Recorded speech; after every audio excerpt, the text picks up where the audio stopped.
টানা কয়েকদিনের ভারী বর্ষণে জলাবদ্ধতায় বিপর্যস্ত চট্টগ্রাম নগরী। নিম্নাঞ্চলের বহু এলাকা পানিতে তলিয়ে যাওয়ায় চরম দুর্ভোগে পড়েছেন নগরবাসী। এমন পরিস্থিতিতে দায়িত্ববোধ ও মানবিকতার এক ব্যতিক্রমী দৃষ্টান্ত স্থাপন করেছেন এক পুলিশ সদস্য ও এক রাজনৈতিক নেতা।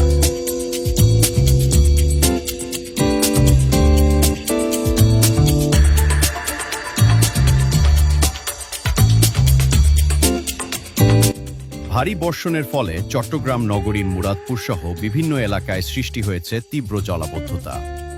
কোথাও হাঁটু, কোথাও কোমর সমান পানি জমে জনজীবন হয়ে উঠেছে স্থবির। এমন সময় কোদাল হাতে পানি নিষ্কাশনের কাজে নেমে পড়েন চট্টগ্রাম মেট্রোপলিটন পুলিশের মানবিক পুলিশ সদস্য রমিজ উদ্দিন। তার সঙ্গে কাঁধে কাঁধ মিলিয়ে কাজ করেন যুবদল নেতা মাহবুবুর রহমান। দুজনকে স্থানীয়দের সঙ্গে মিলে ড্রেনের মুখ পরিষ্কার করে জমে থাকা পানি দ্রুত সরিয়ে দেওয়ার চেষ্টা করতে দেখা যায়।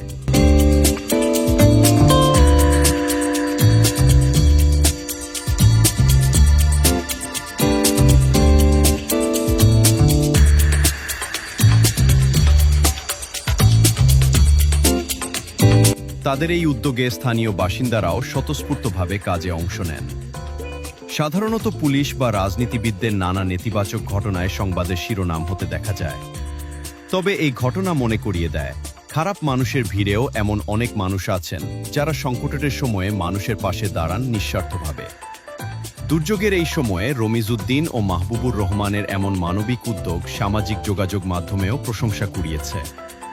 অনেকেই মনে করছেন, সমাজের বিভিন্ন শ্রেণী পেশার মানুষ এভাবে একসঙ্গে এগিয়ে এলে দুর্যোগ মোকাবিলা আরও সহজ হবে।